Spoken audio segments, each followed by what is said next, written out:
Hello and welcome to the Core Advantage podcast. My name's Darren McInnes. And I'm Jacob Tober. On the podcast, we talk about all things sports science, strength and conditioning, and athletic development. You'll find links, show notes, and references in the podcast details and also on our website. Okay, welcome to episode 161 of the Core Advantage Random Thoughts Show. We have a very special guest here, Adam Caporn, the Basketball Australia Centre of Excellence head coach. Adam is also the EMU's head coach, Australian Boomers assistant. He has a degree in psychology, played professionally, and was the first Australian basketballer at St Mary's, which started a long and very, very successful tradition, I think, for both St Mary's and Australia. And on top of that, won 2 gold medals as a junior at Nationals in his younger years. Adam, welcome to the show. Thanks for coming on. Thanks, Darren. That was very flattering. Some was so long ago I forgot about them. Great to be here. Thanks for having me. So, been enjoying your podcast. Thank you. Look, we're going to go in a bunch of different directions, and it'll probably jump around because I'm not that good at staying linear. But I do have a bunch of questions I want to ask. The first is, I reckon, we could kick off. Just tell us about your current roles, and so what you're getting up to on day to day. So my day job, so to speak, and main role is, as you said, head coach at the Basketball Australia Centre of Excellence in Canberra, formerly known as the AIS. We're essentially the same as the AIS residential programs, different name and sort of flow of money, I guess, but same residential program, 12 athletes on scholarship. We work in partnership with the NBA Global Academy, who have another 12 to 14 athletes. So we have a big program we work with and sort of work together. And our objective there is to prepare athletes to win international gold medals at the senior level. And with the NBA Academy, obviously put players in the NBA and prepare them for the NBA. And then I'm no longer the under-19s head coach. I'm just an assistant with the Boomers. Started that post Rio, so started with the Asia Cup and through to Tokyo, hopefully. Yeah, amazing. It sounds to me like from a coach's point of view, you've got this perfect blend too of you get to do some coaching where winning, where it's do or die, proper battle, but also you get to do a whole truckload of coaching where it's developmental, where you're not having to worry about this weekend. You can look at the longer view for your athletes. That sounds like That's right. Role. That's right. It's very unique, a truly developmental role where the expectation is development, the measurements, the data, all of that, and it's really liberating. There's plenty of pressure in it, of course, in its own way, but the goalposts are further away. That's for sure. And liberating is the word I use because you feel like the limitations are off. If we have a game, we are focusing on a learning environment over a performance environment. The scale is much more tilted that way. And I think that's, it's a rare opportunity for a coach, as you touched on, and hopefully something, it's definitely something hopefully something I was prepared for in some sense, but I've definitely got better at, and I recognize how unique it is. And that's really enjoyable, and seeing athletes grow and get better is really is what it's all about. At the same time, we're in sport, right? And we like to compete, and the thrill of competition and having it all on the line is pretty special too. And largely my experience in that is with the Boomers, and and the heartbreak and triumph of it all is pretty good fun. Yeah, the Boomers journey has been so amazing. I've been watching all of my life, so back since I've been following basketball, and I guess the early 80s, and seeing that the last few years, it's just been an amazing journey. We I don't forget, we had the game at Rio was on a Saturday morning in the gym at Core Advantage, so we were all training, but we brought in the great big telly and we put that there, and we watched, and we're living and dying by it. And then when we got that result that we didn't want, I've never seen a room of people so flat. I had to stand up on a chair and give a speech just to let's carry on with our workout. Right. We're all just I believe that. We're all so devastated, but such exciting times for the Boomers in terms of the amount of talent, and it all feels like it's coming together, doesn't it? Yeah, and I think I feel very fortunate to be part of it. There's a sort of playing group and a core group that's been driving it for a period of time now, and I came into that after Rio and after that experience, and I remember sort of falling to my knees in the lounge room floor and like all of the basketball community, just, it was heartbreaking. And having such admiration for those athletes and that staff, it's been great to get on the inside and try and help a little bit. And obviously we had our own level of heartbreak again, but really, really special group. I truly believe the AIS played a big role in their development and their unity and all those things. I think we play an important role in that. But it's a really special group, that's for sure, and lots of exciting things on the horizon. Yeah, lots going on. That's very cool. So I want to ask you, the first proper question, I suppose, is when we first got to know each other, I was in my early 30s, you were in your early 20s, and I was really struck by the fact that when we met, I was like, oh, how is he so much more mature and emotionally intelligent than I am? And to be honest, I was a late bloomer. I was pretty unaware of a lot of stuff. It took me longer to get. I don't feel like I became a good coach probably till my late 30s, if I'm really honest about it. What was it that gave you that early emotional intelligence and that emphasis that you seem to have? Was that just something was natural, something you worked on? Was that from your parents? I know it's hard. I know you're going to be modest and going to try and avoid bragging, which is part of your who you are. But yeah, what do you think? Where do you think that came from? Well, I appreciate that. I wouldn't have necessarily known it. Well, I certainly think one of the strengths of Australian culture is modesty and putting your mates first and those sorts of things. And my parents were certainly big on that. My dad was very passionate about that. And modesty is an interesting word for it, but it really was. He was often about putting your teammates up, celebrating their successes, and filling buckets, and all of all of that. And that's what it's about. And I don't know if I was that emotionally intelligent. I think I cringe when I think back to a lot of the decisions and behaviours and lots, like we all do. So the only thing I do think I may potentially do well, or I try and do, is I'm just have a reasonable level of awareness and make plenty of mistakes, cringe, self-criticize, struggle to regulate potentially when I was younger, but was aware. And so I think I have had the luck of my parents' guidance, but also the fact that they were really just kind of, set your goals and off you go. And a lot of had to develop some self-efficacy and survive and make it or not, and didn't make it in lots of ways and has had some opportunities in others. So I think a level of awareness and the ability to make some mistakes and either learn from them or not just gave me an opportunity to grow a little bit. Like I said, it's an interesting thing to comment on because you often, we were just talking about before the podcast a little bit, you're probably more self-critical than anything, but I think I've learned a lot, let's say that. And so I appreciate your comment on it. I've also just always enjoyed the social aspect of team sports. So I think enjoying that and the mateship of it, the journey together. I remember, under 18 the state team winning a gold medal, but just that journey of it and the unity and loving that so much, that realizing that, I want to be part of a team sport and team environment. So that lends itself to dedicating yourself to a social environment and emotional intelligence.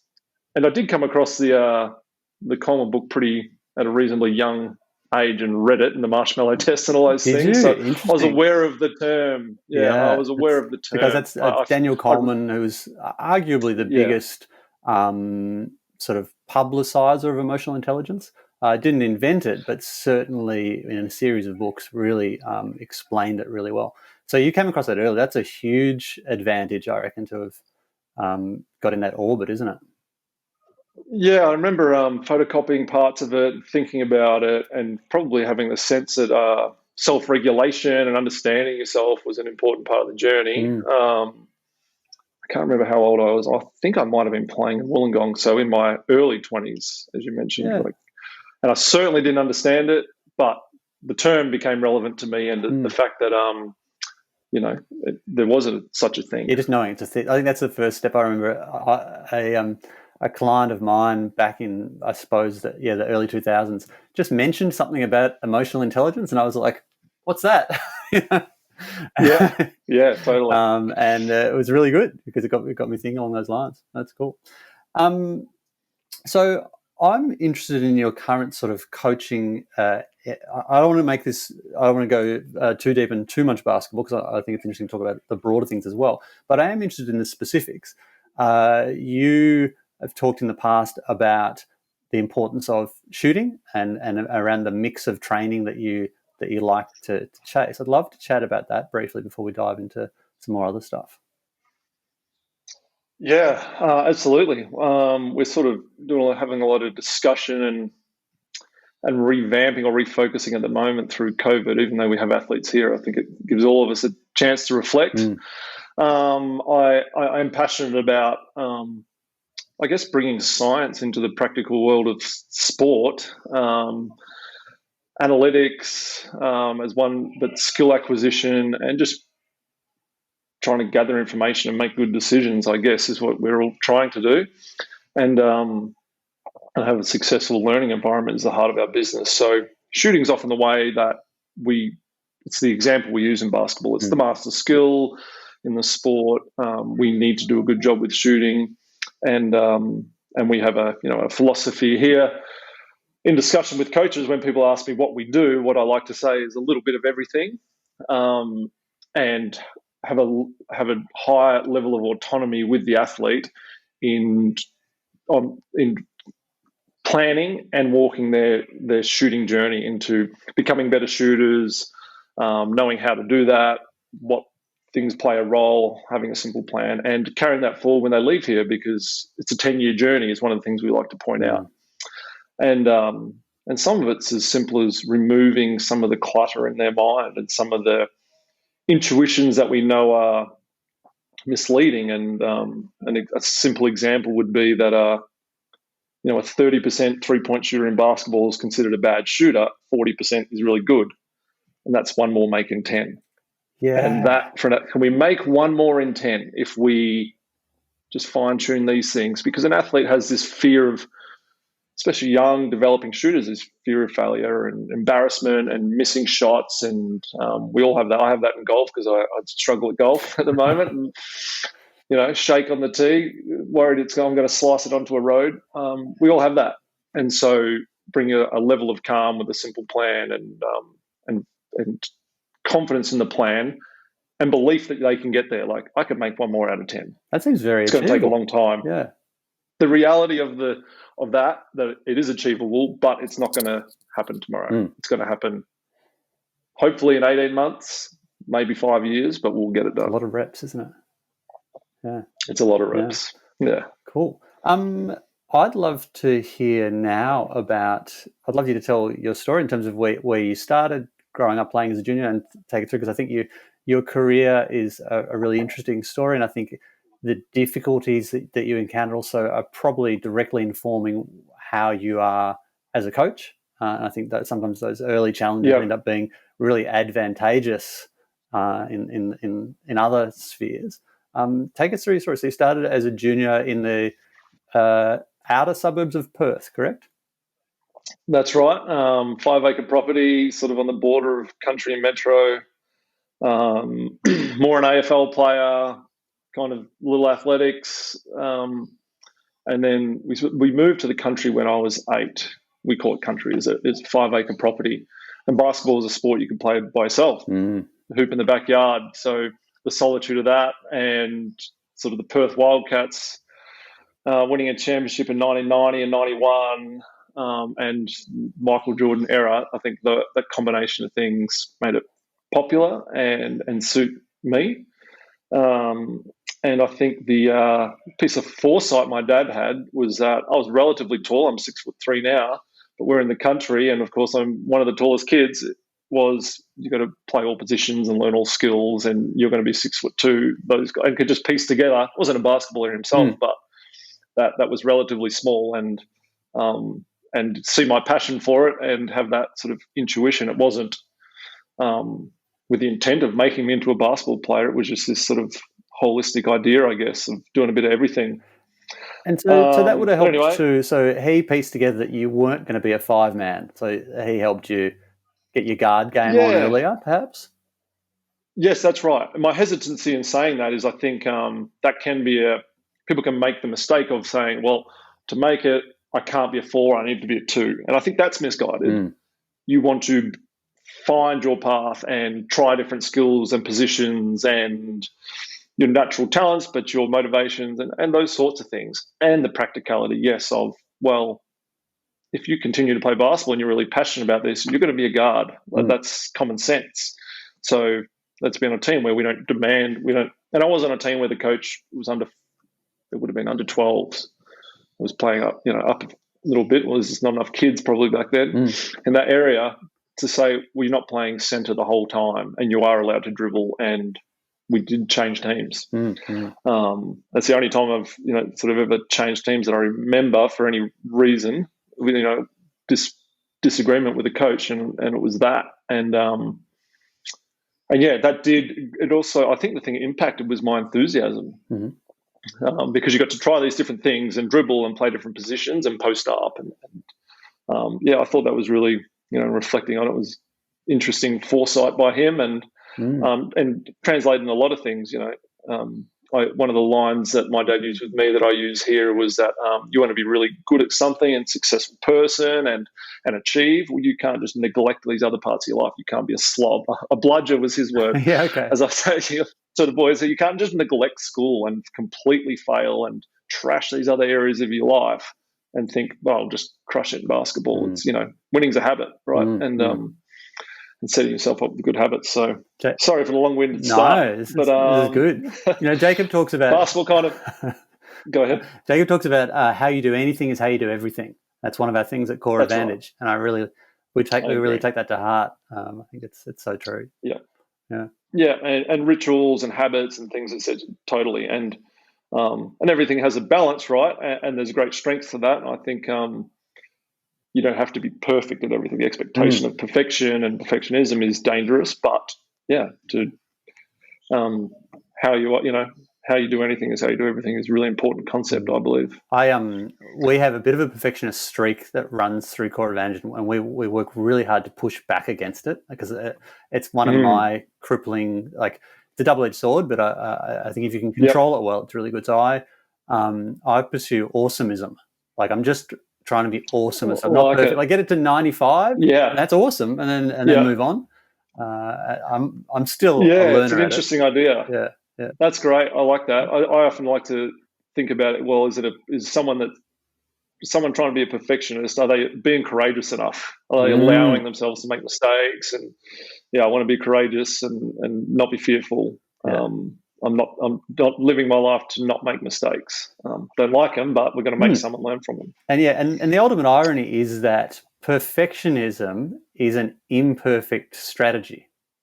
So by definition itself, you're not even achieving the thing you were chasing because it's imperfect because you'll never actually get much done. So. Right, great point. Yeah, it's crippling. Yeah, it's a way of fear in some way. Yeah. So you grew up as a youngster, you had success, and winning gold for WA two in a row. Was that because these days Vic Metro and Vic Country are pretty dominant most of the time? Was it like that then, or was it more of an even sort of thing, or did you have a really stacked team? We had a good team. It was unusual that we won, but it was a good era. It was good coaching is what I attribute it to. We had good talent for sure. Matt Burston was in those teams. Oh yeah, cool. Alex Loughton. So two really good big guys coming through together. We had other good guards, a lot of tough young guys. Ben Tatuli was an AOS athlete, an outstanding junior in particular. But anyway, I think we won 2 and 3. We went gold, bronze, gold, and then there was another gold. somewhere in there by another Ben Tooley's team. But anyway, that certainly gave you this sense of that you could set a goal and achieve it, because we came 10th when I was bottom age 18s. Yeah, right. And Vic Metro annihilated us, Yep. and I found that motivating. That, and competitors, I don't like to suggest I'm a great competitor, but I am competitive, and I hated that feeling. I hated it. I can remember the guys on the team, good player. Neil Mottram was on that team, a friend of mine, but I couldn't stomach it. And it wasn't like that same team came back and we got revenge on them, but I just hated that feeling. And in a similar time, got cut from like 18-1s in WA and happened to grow a little bit. So tell us about things aligned a little bit. Yeah, things aligned a little bit of failure, and just I found that motivating. I didn't find it debilitating or off-putting, and I think it's one of the challenges in coaching is keeping athletes on a track to search for the answers within and get help. And I mean, the only way I could do it was in the backyard. That's all it was. Backyard, a bit of extra coaching. My dad going around asking for help, and he would ask me, what do you want to do? I'd tell him, and we'd go and try and figure it out. That's awesome. And then just lucky enough to get an AIS scholarship, really, out of nowhere after under 18s. And it was like a phone call here, and didn't seem like a big decision. It was like, would you like to come to the AIS? Yep. I'm there soon. I'm finishing high school and I'm at the AIS. And that was just such a learning curve.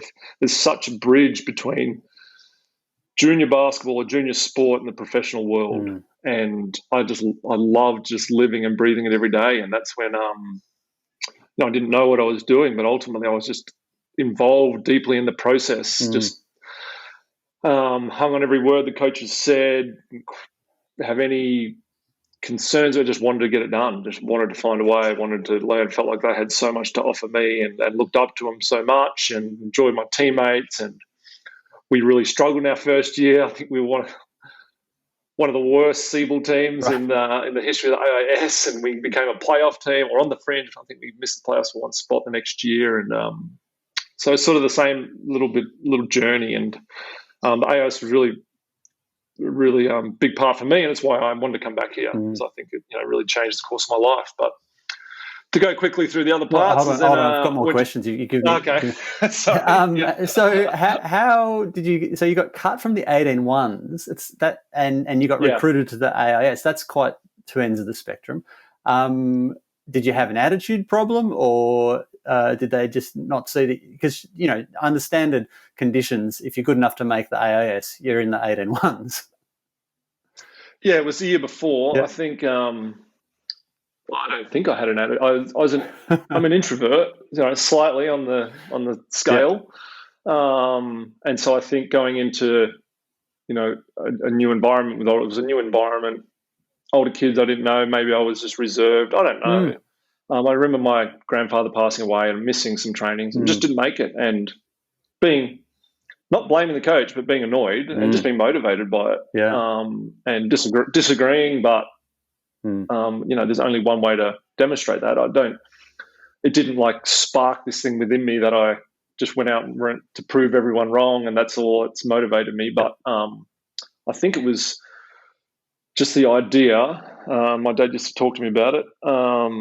I remember coming out of high school and getting an academic award and just explaining and giving me a present for it, just explaining this idea of just setting a goal and just sticking to it and achieving it or not and finding a way. And that was kind of what I enjoyed. I mean, if you're an introvert, you kind of I like puzzles and solving things and sitting down and doing it in solitude. And that's where basketball appealed to me. So that's cool. And like I said, it coincided with just growing a little bit. And I was an okay athlete in Australia, reasonably fast and athletic. So I think, the AIS has an eye for those things that your under 18 club coach doesn't necessarily have. And that's somewhat fair enough. Yeah.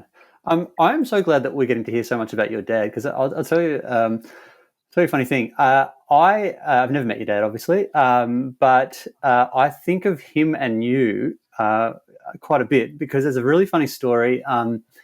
When a friend of yours told me about the song "Under the Bridge," and you'd written out the lyrics to the song, and it's one of my by Red Hot Chili Peppers. and it was one of my favourite songs of all time. I just love that song. But your dad had come across the lyrics handwritten and had been worried. It was a bit of an "Are you okay?" moment for him. And so now every time I hear that song, I can't help but I think of you, and I have a little chuckle about your dad, because I've got kids now, and you think about how much you care and worry about your kids. Tell us about that. Yeah, interesting. That's oh, my goodness. That's right. I was learning guitar at the time. I remember trying to teach myself guitar and trying to learn that song, and just butchering it, but not paying attention to the lyrics or anything like that, and having them written there, and trying to sing alone in your room. I mean, it would be horrendously embarrassing. But I remember him just reading the lyrics and just asking me what I thought they meant, and was I okay, and did I, and I was pretty dismissive. No, I don't even, And but we were close, and we had differences, and he passed 2 years ago now. Sorry. But I appreciate that. But that's kind of my journey. Is he would just give me these little prods and let me do it, and check if I was okay. And you felt supported, but you didn't feel pressured. Is what I value, that feeling, and trying to do that like you with my own kids, but have failed. Yelled out at my daughter's soccer game on the weekend, and she looked at me, and I realised it was a big mistake. Yeah. Now, well, I think we have to. I said we're going to jump around. I'm going to be true to my promise. Your kids. So your wife, Marsha, All-American in 2 sports, soccer and golf at Stanford. So no slouch herself. Are they hyper competitive? And how do you two as parents approach being sports parents? Because it starts to happen early, doesn't it? It does. Definitely, she's the far superior athlete, and I'm sure coach, and in our relationship and family for sure. And as an attorney now, so it's really just amazing that she's living in Australia with a basketball coach. I'm very lucky. She's amazing. But our kids, we're in sport and around it. I'm certainly mindful that, like we just sort of touched on, that we recognise sport for what it is, an opportunity to learn and have fun with your friends. And our 2 lines to our daughter, who's 5, and our son's 3, he's a bit young at the moment. He's got his own ideas about things. But it's just that you ask her, what are we trying to do? And she says, try hard and have fun. Yeah. And she'll have moments like that she is competitive, and you actually, I was more concerned about that than anything. She saw me clapping on the weekend for the other team when they scored a goal, and she got angry with me and came over and asked me why I was clapping for the other team. She's 5, so I had to explain, well, they're trying hard and having fun too, and that's good. And she was furious. And my wife's more competitive than me. Really? I would imagine. So it's something I'm mindful of her of being aware of and regulating, because it's not, there's qualities you have that will help you in some areas. There's a double-edged sword, as you said, but some things aren't. Like elite high levels of competitiveness are not fit for social society. No. So you got to be aware and be able to regulate and make mistakes and have great friends that give you feedback and say, mate, that's not on. And a relationship with your parents where they can say the same thing and you value it. Hopefully, that's what I think we're all striving for, that you can say something and they listen. But we're worried about our 3-year-old because he doesn't listen too much. He's got his own ideas. That's great. Sorry, I sidetracked you. So take us back to the AIS. So you're at the AIS. Tell me, the AIS was very much in its heyday. Then you had a gazillion sports there. That must have been a really, I imagine, an uplifting. I mean, I was there in 2006 and 7 when I was working with the Australian Sapphires, the women's under-21 national team. And there was a great energy. I was just like, I loved the food, the fact that you could just go to the cafe and just get all this food and just eat whatever you wanted. But I loved the energy there. Tell us about that as a young athlete coming from Perth into that environment. Was that very energizing for you as well? Yeah, terrifying initially, and scared, all those things, but definitely inspiring, and then just exceptionally motivating and energizing, as you said. I was here in 2000 or 2001, but it was in the lead up to the Sydney Olympics. So the energy of the country, and we got to go to the Olympic Games and work as a floor wiper and sleep on the floor in some rowing sheds and catch multiple buses to get there, and the adventure of it, and watching the games, and this campus before it was something to behold, for sure. And I think AOS has played a critical role in Australian sport, undoubtedly, and that was an incredible time to be here, for sure. The campus has evolved. Our program has, we really believe in it. It's had a lot of success and is one of the sort of unchanged ones on the campus. The campus is still great, but the lead up to the Sydney Olympics, with the number of athletes that were here trying to do something special, and the feeling that we're all in it together was truly special. It was an amazing. Sydney Olympics was such an amazing time. I'll never forget. A mate and I went up to watch, and we couldn't get tickets for anything. So we just went and kind of hung out in Sydney, watching stuff on big screens, just being part of it all. But it was just such an amazing time. It's such great timing as a young athlete to be in the mix for that. And nowadays it's quite different. So sport has decentralized in a sense. So there's the basketball is obviously going very strong there still, and there's a few other sports, but it's not as big a residential program by a significant margin, is it? No, and I think the situation for every sport has changed, and the strength of a decentralized system, and sports having more autonomy, is that the landscape's different for every sport. Fortunately, I believe in this system for basketball in Australia for a number of reasons, but our geographical challenge, and among other many things. But so sport, I sort of understand the autonomy of it. The campus is going through a phase of sort of regeneration and not regeneration, renovation, and some regeneration. There's more activity, more people coming back. It's still got a very elite feel. It's got its sports science hub. It's becoming more modern. We're building new locker rooms. There's lots of things happening. There's a buzz here. I do think that we're a big part of the buzz. And there's a big strength to that. And the AIS has been a great supporter of basketball and recognises its success. And we have a great environment and great servicing. And I'd certainly know other sports are looking to come back, and some already are, because they realise that we sort of figured it out. It's a big investment, but the sort of bang for your buck is hard to argue with the servicing you get. And I look down on the court now, and there's 17 Australians down there in an elite daily training environment with unbelievable servicing. It just would not, for most of them, and especially ones that come from there's lots of different challenges, low socioeconomic backgrounds and stuff like that, all tailored for their individual development for 2 to 3 years. That's pretty amazing. It's a hard thing to figure out anywhere else. Yeah. And I think it's motivating now for a lot of the similar reasons, and maybe doesn't have the same sort of number of athletes. Michael Klim was here in the lead up to the Olympics, and he'd come down and shoot baskets, and that undoubtedly was cool. There's still people visiting. There's still big names and all of that stuff, but basketball, and we've got 2 guys that are signed as next stars, and looking really hoping they get drafted next year in the NBA. But either way, we've got a lot of success happening around the program, so there's plenty of buzz and attention and motivation and pressure of all sorts of good kinds, I guess. That's great. So you you had your scholarship at the AIS, and then were you expecting to go to college? Was that out of the blue? And tell us all about that process and how you ended up at St Mary's.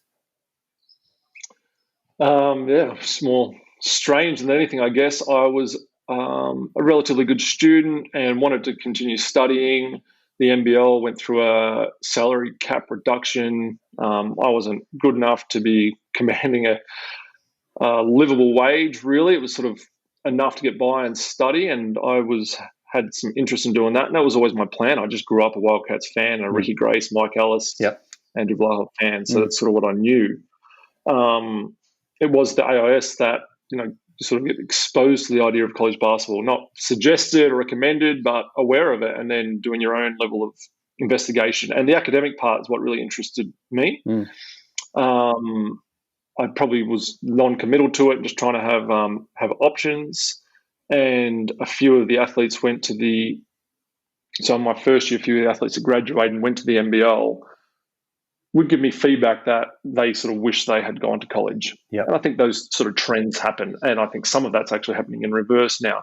But that was some of the feedback you receive from other athletes, and it's the most powerful feedback you'll get from your peers.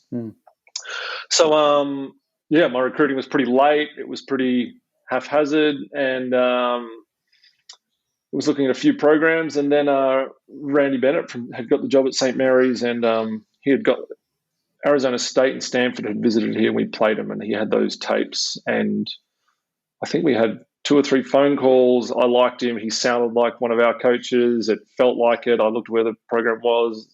It was academic. Seemed like a good level. It was a previous scholarship holders had been in that conference. That was about the extent of it. And he said on the phone, "Do you want to come here?" And I said, "Yeah." Okay. Got on a plane the next week. Yeah, and, next week.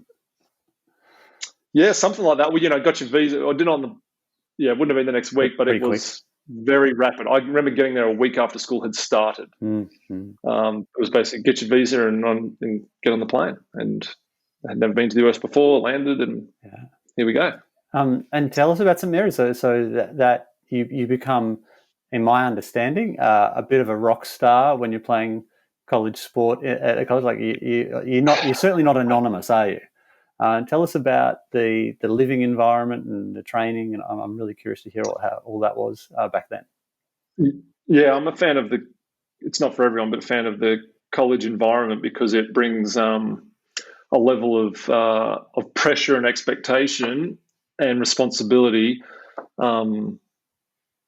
similar to the professional world, but it's not quite there, I guess. I mean, I think that's even moved further down that line in the modern day, and things have definitely changed for college basketball and evolved. But it was a really exciting place. I wouldn't say, when we got there, we were sort of building up. The previous year, we won 2 games, and we went to 9 and 15 and battled up and had exceptional coaching. But we certainly weren't rock stars at that time. I often say that I'm sort of known for being the first Aussie there, not for being any good.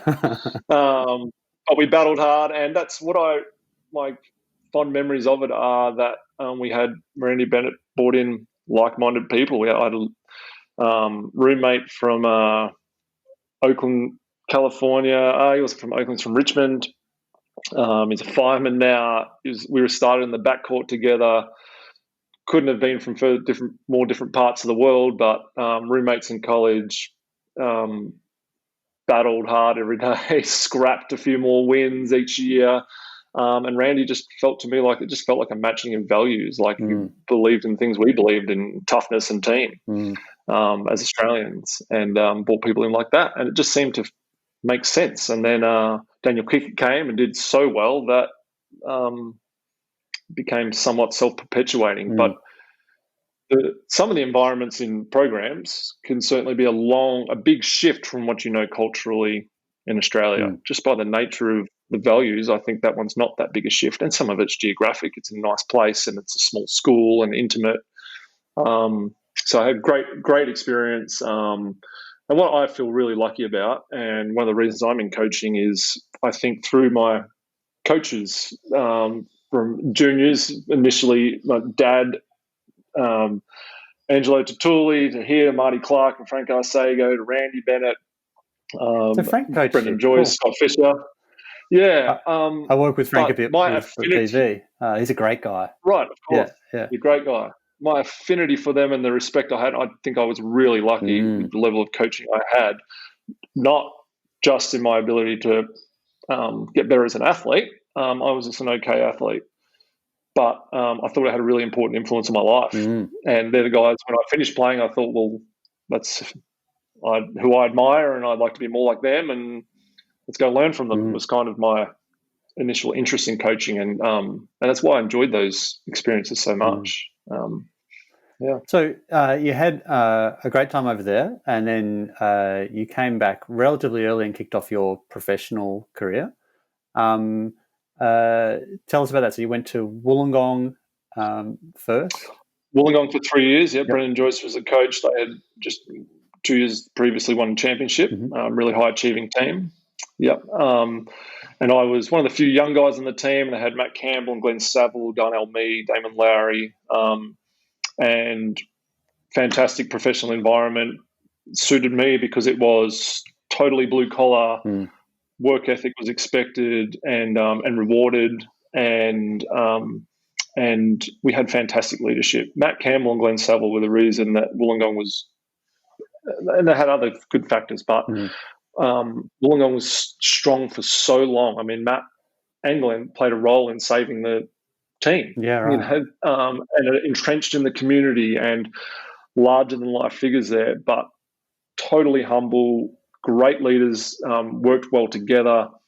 I always say they had this great balance of both really good players, and Saville was somewhat abrasive, I guess, like great teammate, but would challenge people. Matt Campbell was willing to do that too, but was more the diplomat, the voice of reason, and the combination was fantastic and highly competitive. Compete against each other, totally willing to fight at practice, no problem, but best mate straight after. Amazing environment and great entry into the professional world, and feel really lucky for that, and some lifelong friendships, and went from there to Perth for 3 years and retired due to injury after that. So one of the things, part of your significance, part of why I was so excited to get you on the podcast was I knew it would be a great chat, but part of it was also, and the catalyst for it was actually you gave a great presentation at the Basketball Victoria graduation ceremony a couple of weeks ago, and I was I loved it. It was really good, and I want to dive into that in a little bit. But the other thing was that I got to know you as you were having some knee dramas, and it was this really visceral thing for me of seeing this athlete with awesome vertical leap, amazing handles, you're like, whoa, you've got a really good package of skills and attributes. But as happens so often in sport, one body part kind of letting you down a little bit. And that was actually a big part of the inspiration for Core Advantage, because my idea was in sort of my formative years as a coach was I wanted to solve the big irony of sport, which is that sometimes you get all the help kind of after you need it. So sometimes those developmental years, you're not getting that bulletproofing into your body, and that's what we do now is train. We train senior athletes, but also we offer elite level services to juniors so that they can bulletproof themselves, so that if the opportunity comes, they're good to go, and they can really get it. So your story, because I remember it was it was frustrating, and when we chatted about it at the time. Do you mind telling us a little bit about that side of it as well? Because I think that's informative for people. Yeah, no problem. I love your points just there. I think that's something I'm it's not my field of expertise, but passionate about and encourage athletes to do, and wish I did have a sense of, because I was reasonably athletic, I had a sense of, and didn't get injured that much, that I'm okay. And all these little bits and pieces I could have been doing a better job of for sure. My mode was much more just smash out more hours on the court. But I had a meniscectomy, just minor, when I was at the AIS in my first year, little twist, and I think nowadays you would most likely stitch and repair it. And I don't think that was a time bomb, but it was the same area. And then a meniscectomy, for those who aren't as familiar with knee, is where they slice out part of your meniscus or all of it, depending on. But these days often they'll try and stitch it back down. So they took out a reasonable amount of it, did they? No, minor. Minor, yeah. Okay. And a little horseshoe area got sliced. I'm not sure what they do in the modern day, and it's not something I reflect on, not blaming it, just saying, well, that happened, and then I never felt my knee for years. It was fine. And then I was in Perth. It was my first year. I think we were 6-0, and we're on the road in Townsville, and the night in the weeks leading up, we were on a 4-game road trip.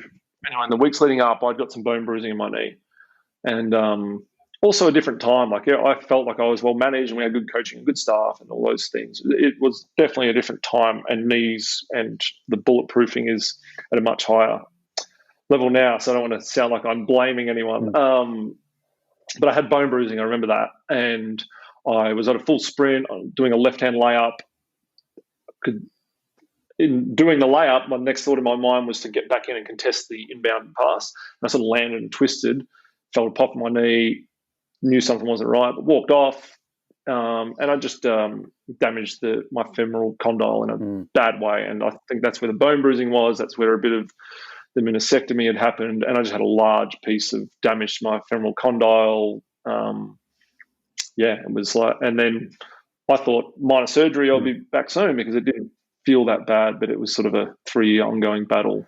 It was quite problematic. Yeah, and the femoral condyle, it's one of those things where, the knee, people think of it as a hinge joint, like a door hinge, like it opens, but it's actually a rolling, gliding joint. And you need that the cartilage in your knee it's the smoothest stuff in the universe. Like NASA haven't been able to make something that has a lower friction coefficient than the cartilage in it. Like it's when they work well, they glide beautifully, but it's a really funny design, the way it has to roll and glide.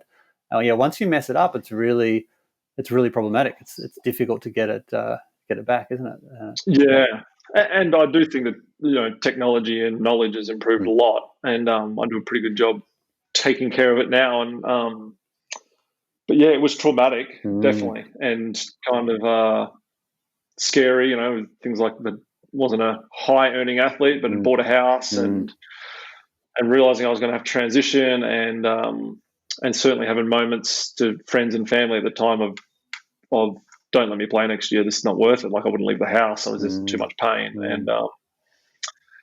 But I had great support. The Perth Wildcats were great. The CEO was Nick Marvin at the time, and the head coach was Connor Henry, who's now in Adelaide. And I had great support, and feel really appreciative of that, because I recognise that not everyone has that, and plenty of people go through what I went through. And Mark Radford was the assistant coach at the time and really encouraged me to get into coaching, and that was certainly a helpful part of the journey.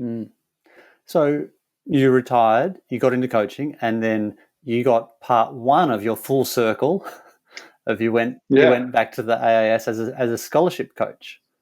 Tell us about that. So I always wanted to be an engineer, is what I thought I would do.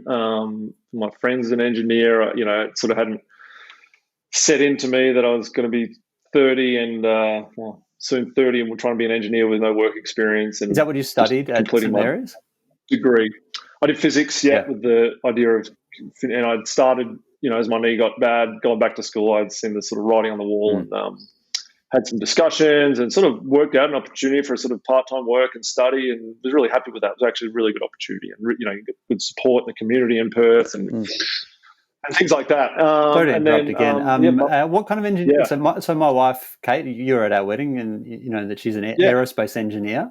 What kind of engineering were you after? What was it? What interested you? Mostly civil. Yep. I mean, I actually started in astrophysics at ANU, physics at St. Mary's. I didn't complete it as I started playing professionally, with the idea of starting in engineering, civil in Australia, and started that and close to finishing as I'm making that decision to retire and work and study. And it's just always something I'm interested. I still listen to physics podcasts. Cool. It's just maths brain, something I like and interested in, and the theory of it, and suits an introvert. Because it's my wife's field, I still find it really interesting, and so I can't drive under a bridge without having a bit of a look at it and see how that bridge was constructed. And I never forget when I was when I was 12, my family and I went on a bit of a tour around the world. My dad was an academic and went to a few different universities, and we spent some time in France after having spent a bit of time working in London, and we were under a 2,000-year-old Roman bridge that was just still operating. Wow. And I was just like, that's just all design and pressure, and it's like that stuff's so clever. It's so interesting. Yeah, there you go. Cool. Yeah.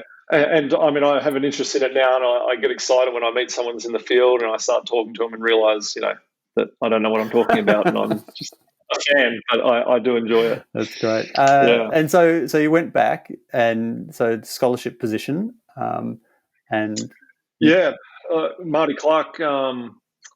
What I did do that was interesting is I had got a head coaching job in Division 2 in the State League, and that's part of the support of the Perth Wildcats recommended me for it. And Mark Radford said, was saying you should pursue this, and I thought, like coaching a State League team, I enjoyed it, and that would be a good life, coaching and part time, and get a real job. And then I came to Canberra because it was an under-19s camp on. You've got lots of things going through your head in that transition. I hadn't seen Marty in a long time, and I came here to a camp and watched and was just learning basketball stuff is what I was doing, and it was all very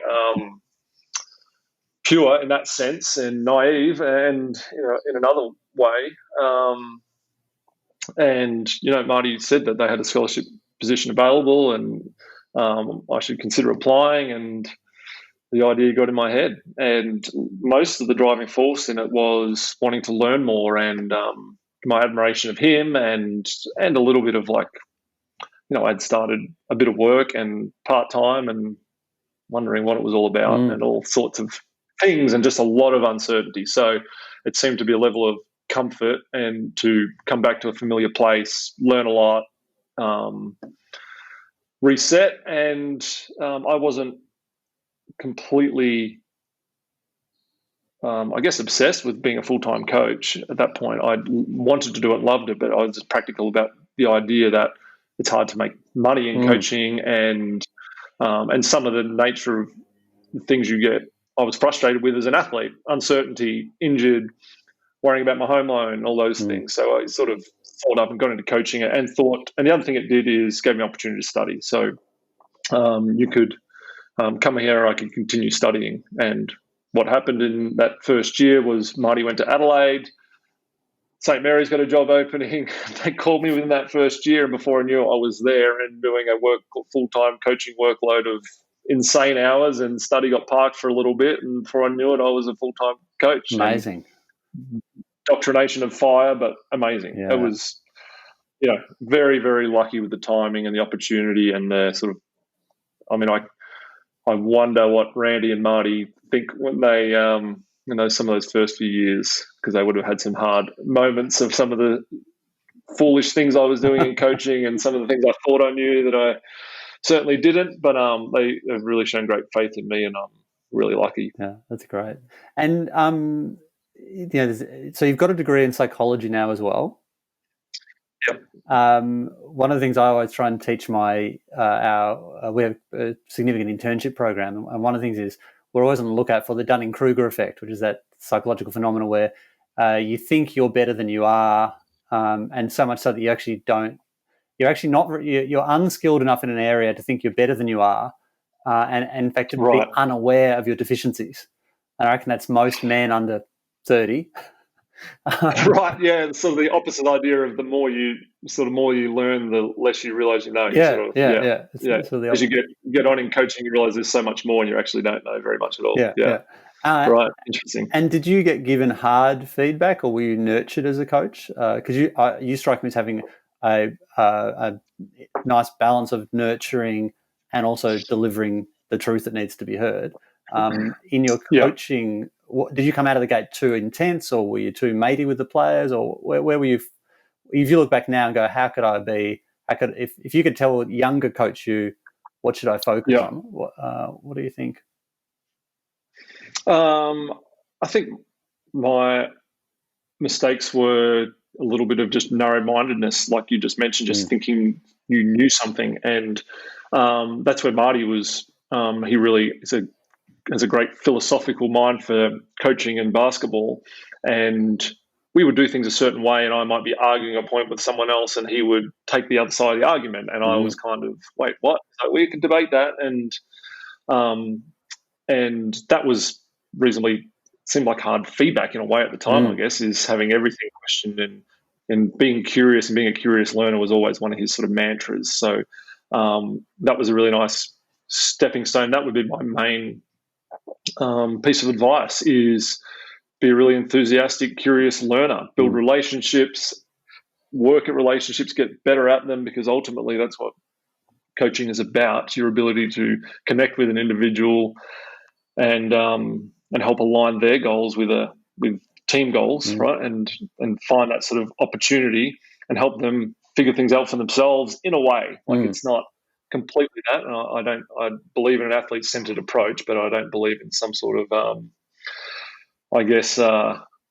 sort of full free market. I like an old, I like an old school approach as well. Yeah. And part of the old school approach that I like, that Randy certainly was good at, was just direct feedback. Like honesty is the best policy, and you need to say what it's like. Andre Lemanis's culture is say what you see, and Randy certainly gave me hard feedback. And I remember one of the moments was, "What do you do here?" I was on staff, and he was like, "What do you do here?" And I knew he cared about me deeply. He had done that work. He had, I had left college. He had brought me back. I realised he'd given me great opportunity and given me free rein to coach and make mistakes and give me feedback. That all the work is done where he can say to me, "What do you do here? Because you're not bringing me ideas. You're not showing initiative."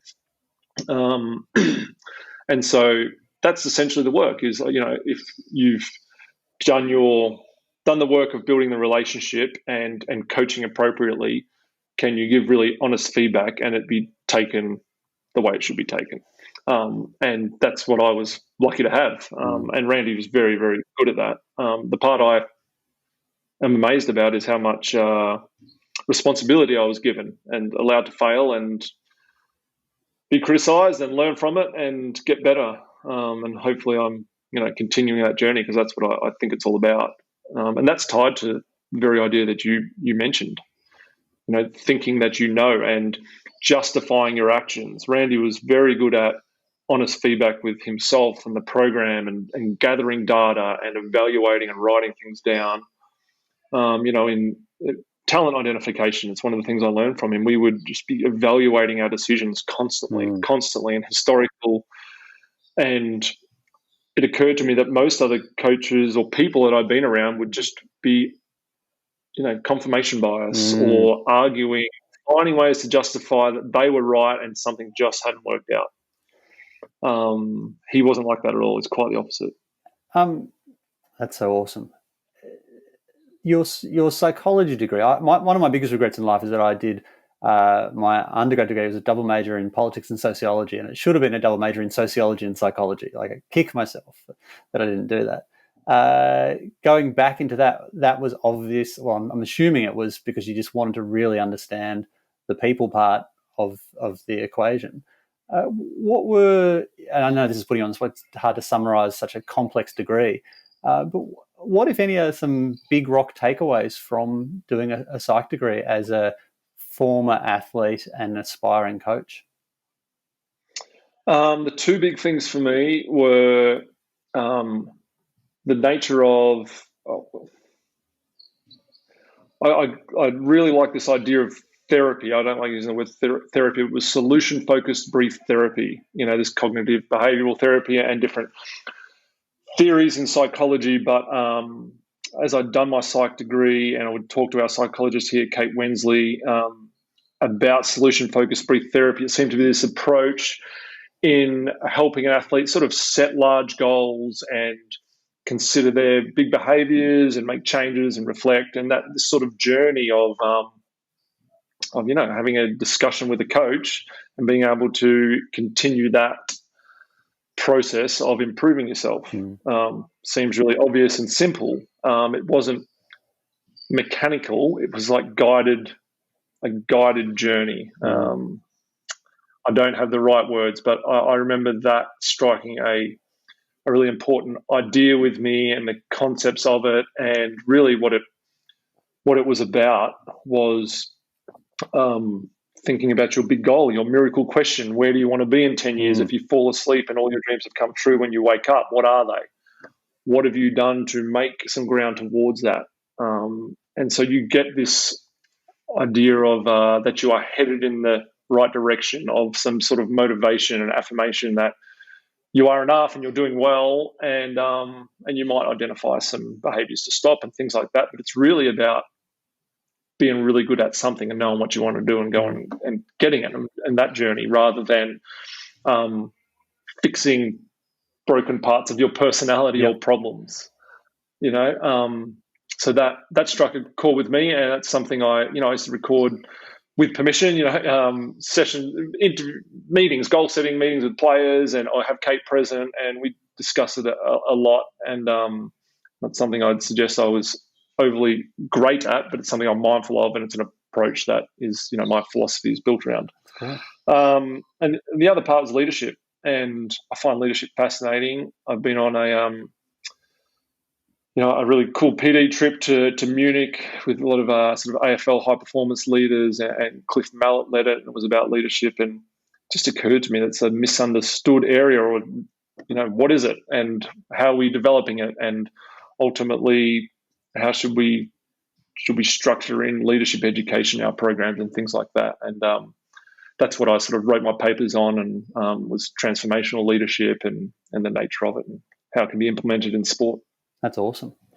So that's a really nice segue into the catalyst for me getting in touch, which is that presentation talk that you gave to the very, very lucky young graduates of the BV High Performance Program. Can you speak to that for a little bit? Because I loved what you talked about with the focus on what you're doing today, but also the dual focus on where you're going. I really found that really resonated. Appreciate that.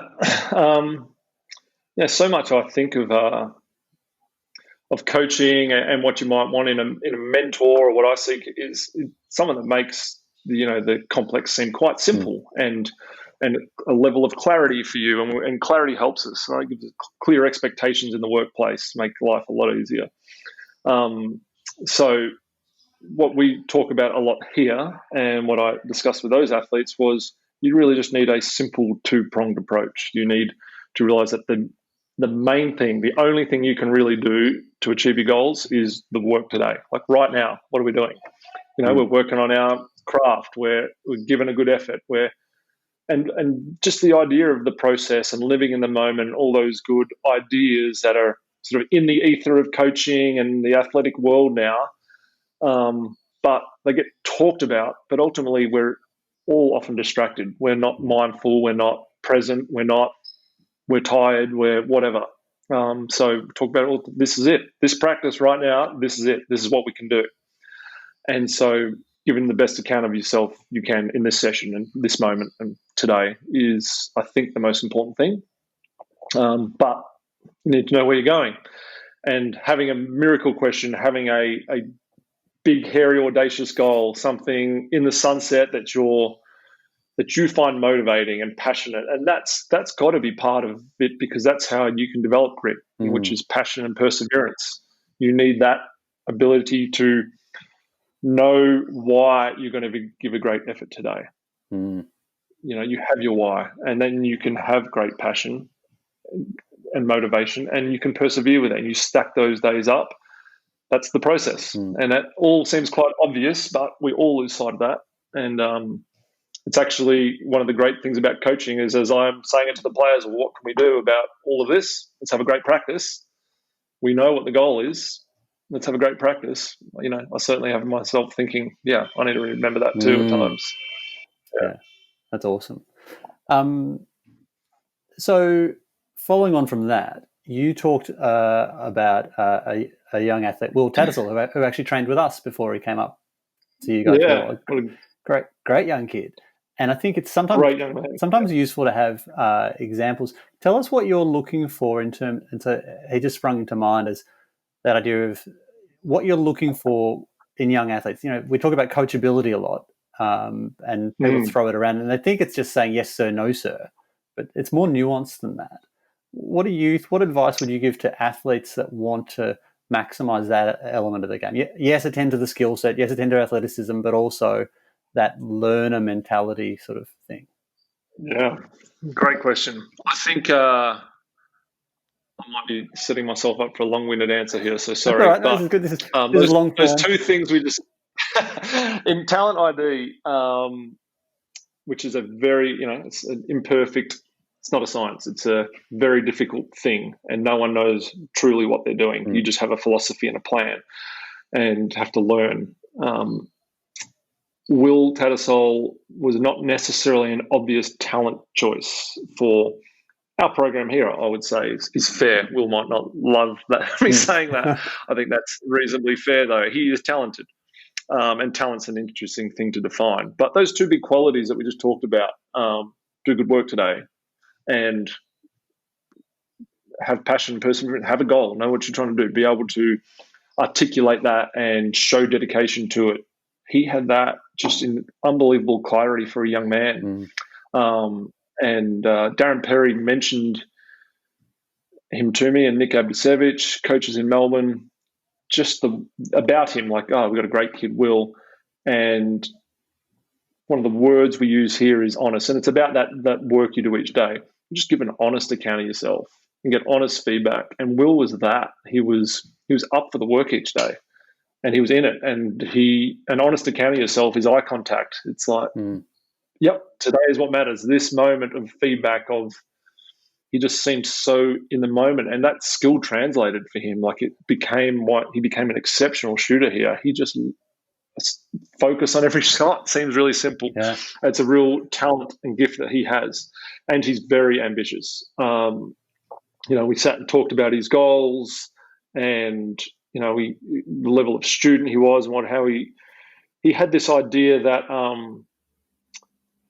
that maybe a basketball journey wasn't for him because he had lots of interests, and to make it in basketball, he had this perception, well, you've got to just that. And my explanation was, no, I don't agree with that. You can be a generalist. And I'm reading the book Range again at the moment. Will Weaver got me back onto it. I had started it, but it's a fantastic book. Now, the idea that we all have to be Tiger Woods, you certainly have to work hard at what you do, but Roger Federer is a generalist. There are translatable skills, and you can use basketball and give great intent there as a vehicle to open up other opportunities that bring you balance and joy and those sorts of things. And by dedicating yourself to the goal, if it's what you are excited and passionate about, you will learn all these things about yourself that, that's what it's about, and they will translate. And he caught onto that idea. And that's because he's coachable. I wasn't selling the idea. I was like, well, this is how I see it. And my athletic career, I wanted to play in the NBA, didn't go as, I failed at that, you could certainly say, but I feel like it was all not only worth it, and I got these other things out of it, but it was what was meant to happen. It was, I had all these great lessons and life qualities, and I feel like I'm a better husband and dad in person because of it, and that's what it's about, and great mates and memories. So he was certainly very coachable, and you're right. It's such, if you're entering into any relationship, any interaction with another human being, it's important to recognize like there's a great opportunity to learn there. One of the quotes I've read recently is that I like is, if you're the smartest man in the room, you're in the wrong room. I was just about to say that. That's one of our key sayings. Yeah. I love that saying. Yeah. That's so good. Partly the attitude about it. Yeah. We can all learn from each other. And secondly, the lack of ambition in it, I guess, wanting yes men. But you're right. Like, and basketball has an interesting culture to it. The personal highlight reel on Instagram and the idea of exposure, I need to get found, and it's not young athletes' fault. It's what's in the atmosphere. And basketball has fashion to it and all sorts of flash and and all sorts of things, but ultimately your ability to be coachable speaks to a lot of things. To improve, right, to have honest interactions, to be able to give the coach and your teammates trust that you're going to take information, give information, act upon it, do what you say you're going to do, listen. Like, they are fundamental things in human relationships, let alone a team environment. And you're going to get hired, if you want to be a professional, to be a winning basketball asset. So what wins? Making three-pointers wins, for sure. It's a factor.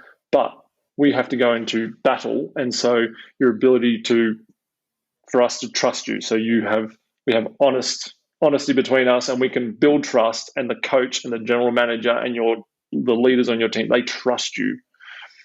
They trust you to go to battle with them. Earning that, you can't earn that without being coachable. Yep. If you are dismissive, if you're not a great listener, if you don't have positive interactions, eye contact, body language, you will tear down a lot of those fabrics and impact them.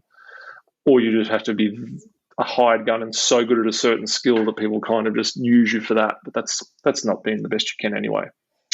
So it's unbelievably important in your journey. It also makes it more rewarding. I think it's a really important thing in coaching youth, because we're in developmental years where there's a lot of personality characteristics and experiences that we're still they're still understanding and learning about themselves. And an example I have here is that one of our young athletes is really good young player, gives a great effort. He wasn't that pleasant to coach because he was just a self-chastising, no eye contact, poor body language. None of it was ill-intended, but he really was coachable like Will. Will didn't have those characteristics, but coachable that it's not a way for you to be your best. One, it's not a way for you to succeed as a group because it's going to impact others on the group. But if you enter the room, see the coaches, see your teammates, and you're hanging your head, it's going to limit the amount of learning you can do, how they feel about you, and that's kind of the business we're in. And then it just demonstrates a lack of appreciation. And so in a human endeavor, which team sport is, if you're not demonstrating appreciation. So if you coach me, Durham, give me information, correct me, I should give you eye contact. I don't have to do a long speech, but I just demonstrate that I heard you. Yep, thanks. With my body language, my listening and those sorts of things, and with my actions, because not appreciating someone that is trying to help you, a teammate that's trying to give a good effort and hold you accountable to a similar level of effort, not demonstrating appreciation to that will if you don't fix it, it'll end your athletic career, in my opinion. Coaches and teammates that do try and hold you accountable and help you, they're trying to do the right thing. An enabler that allows you to repeat behaviors that are taking you away from your goal, they might be easier in the short term, but that's not being coachable, because you don't want the things that you know you need. And they, sorry for rambling. It couldn't be more important. I think honesty builds trust, and then demonstrating appreciation to your coaching. Yeah. It's going to go a long way in you. It's not that the coach, it sometimes sounds like a sell job, like the coach is going to make you great. Just do what I say and you will be good. It's not that. It's that you have to gather lots of information from everywhere. You have to be a curious learner. And if you're not coachable, you're not a good learner. I couldn't agree more. That's great. We've all been reading the Culture Code. I ordered that, and just the way that dives into everything you've been talking about. It's just so, it's such inescapable logic. Like it's nice to be around those groups, and it also just, it's such a lock. And I've looked back on, because I guess it's probably about 16, maybe 15 teams in the WNBL that I've been around. So I've got to see a lot of different teams.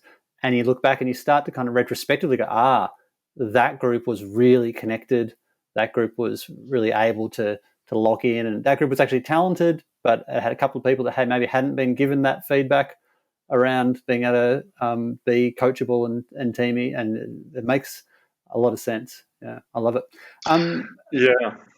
So we've talked. If I could jump in, I got one more thing on that, because it's such a great topic. I think if you're, Australian basketball players have become a valuable commodity, right? Because they demonstrate an ability to win and play for the team, and they're a pleasure to coach. Organisations want them. It's one of the reasons the Global Academy is here, and we've got a lot of NBA players. If you're not coachable, that's not going to happen. Right? Like, make yourself valuable. Like, it's about as simple as that. You're just not going to be a winning player in a team sport. It's going to be very difficult. That's great. Now, I'd like to round out with you've been so generous with your time. I'd love to round out with a bit different tangent, I suppose. What do you think makes a great strength and conditioning coach, high performance manager? Because we're an interesting little breed, the S&C coach. We eat our own a lot. We're always backstabbing each other. It's a funny little industry. Right. What have your experiences been about? One of the things I try and teach my coaches is you need to speak coach.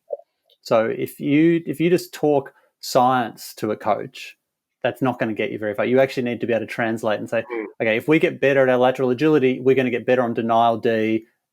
That's going to be, you need to actually tie it into the sport. Great point. What are the things that you've seen wrong and right? I'm curious to hear your thoughts as an athlete and a coach about S&C coaches. Yeah, it's something I'm quite passionate about, in the sense that I really believe in an integrated staff, and the S&C coach is critical in that. And that sort of professional development trip I went on, I talked to a lot of high performance managers there. Some are physios, some are S&Cs, and I certainly see the S&C here in our program as largely the leader of our high performance department. So in that, definitely your point is valid. You have to speak coach. You are part of the coaching staff. When we say coaches meeting, the S&C is in there. We're all aligned, integrated. Things make sense in terms of our, our macro planning, our training cycle. We're all doing that together.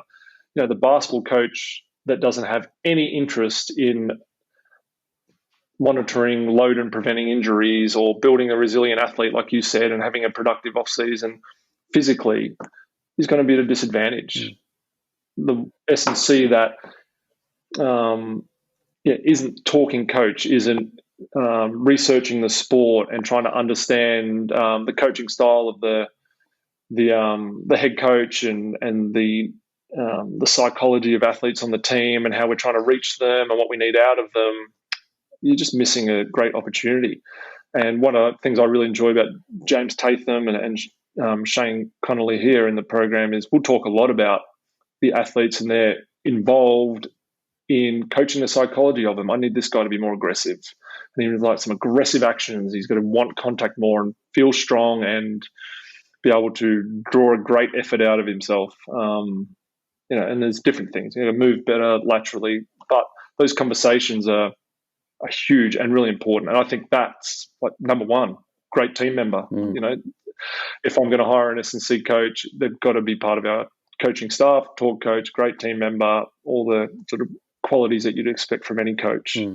They don't have to be a basketball expert, but we've got to be able to cross the bridge. And I'm not an S&C expert, right? But we should all be coaching experts, I guess. Some common understanding, Yeah, that's right. And then, I think the S&C, certainly the sort of role of a high performance manager, to be able to lead a program, to be able to do deliberate planning and bring some science, like that's certainly a strength. Like to bring some, and every basketball coach is different. That's something I'm really interested in is, okay, what's our plan? How much should we be training this week to prepare for this tournament? And it's quite deliberate and detailed and done. And I think S&Cs that can really do that well are in high demand. And then your coaching, I think the coaching aspects of an S&C should be somewhat in line with an assistant coach, that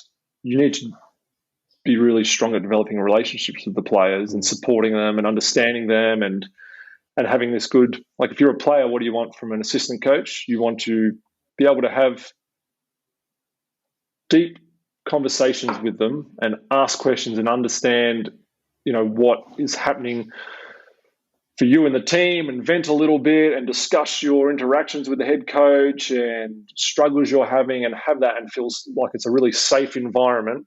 And the S&C has to be able to manage that, and an assistant coach has to manage that space really well, where you can't betray the confidence of the coaches or the athletes. You have to walk that balance. And, I think there's a real art to that. And when you have a really good assistant coach that has great relationships with the players, and you feel like you have a handle on what's going on in the team, how people are feeling, the head coach, wants to work at those things as well. But ultimately, it's going to be a little more difficult for him. He's distracted with other duties often, and it can just be some athletes you don't have the same level of connection with, and it's just someone intimidated. It's maybe a little harder to do at times. So I think that's a really important part for an S&C coach as well. That is such. I've never heard it broken down that way, but as you're saying, that is such a good way of thinking about it. We really, if we're doing our job well, we're very much like an assistant coach. We're someone they can trust, they can be vulnerable with.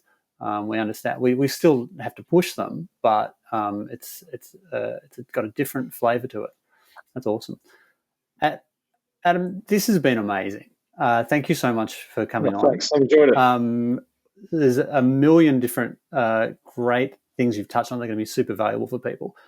I'm curious, and this is a tough question, top 3 to 5 books that you like as a way of rounding out.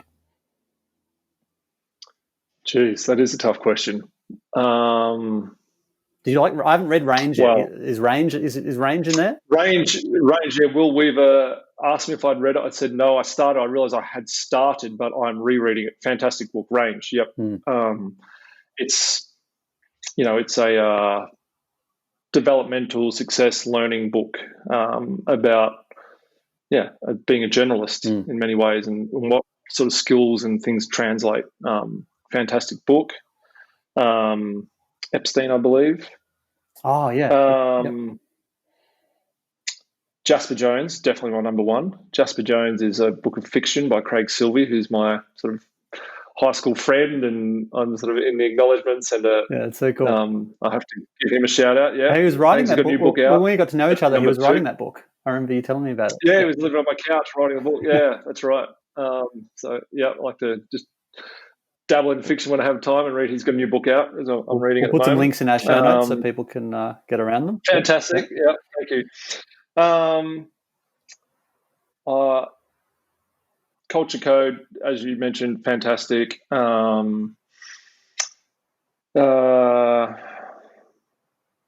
Geez, you really put me on the spot. Us 3. That's plenty. One of my friends recently gave me The Alchemist, which I realized I hadn't read, and I'm really enjoying that. It's kind of short and fun and sort of inspiring, the idea of chasing your personal legends in line with some of the things we've talked about recently. I kind of, somewhat embarrassingly, just have books on the go, like the sort of one on a Kindle, one sitting there, and an audio book. The ones I have going right now are Alchemist and Gridiron Genius, which I've really enjoyed halfway through that. That's a lot about high performance coaching and sounds like a lot of the formative years of the NFL with sort of standards. And I really like books that capture the idea of someone's philosophy, which we all like to think we have a strong coaching philosophy, I think, and but it's hard to articulate and build upon. And I'd really like that. And Phil Jackson's books, Sacred Hoops, I loved. Seems like such a unique coach and really courageous one in many ways for being really strong to his philosophy. Well, that's a few. I'm going to think of a lot when I get off. Well, when you think of more, flick them through in an email as well, and we'll put more in the show notes as well. No pressure if you don't. If you do, listen. Sure, I'd be happy to. Once again, thanks so much for being part of the show. This has been brilliant, and we'll see you soon. All right. Thanks, Durham. Really nice. I've enjoyed listening to it. Keep up the good work. Appreciate you having me. Cheers, Capes. And before you go, hear from some of our alumni about our career transforming course, the online mentorship. Learn more about how you can join at our website. I learnt the theory stuff at uni, but I didn't know how to apply it. And coming to Core Advantage was how I bridged that gap. So I knew the stuff, but I didn't know how to do the stuff. It was something that I needed to do personally for my own development, and it's allowed me to work in elite sport for now 5 years. So it was a massive help. I think mentorship is really important, and being able to ask questions all the time, and the Core Advantage course allows that because there is a big team of people that you can ask questions. I get to train professional athletes every week, work really closely with professional athletes, which is awesome. A lot of the skills that I'm applying I learned through the program at Core Advantage. It's not just something that you read and then think about and then go, oh, how does that tie into everything? It's something that practical that you can turn around and go, this is exactly how I'm going to apply it. And the concepts that you learn help you as a coach, as a professional, as a person. Yeah, it's awesome. Definitely go and do it. To sign up for the online mentorship, head to coreadvantage.training/mentorship.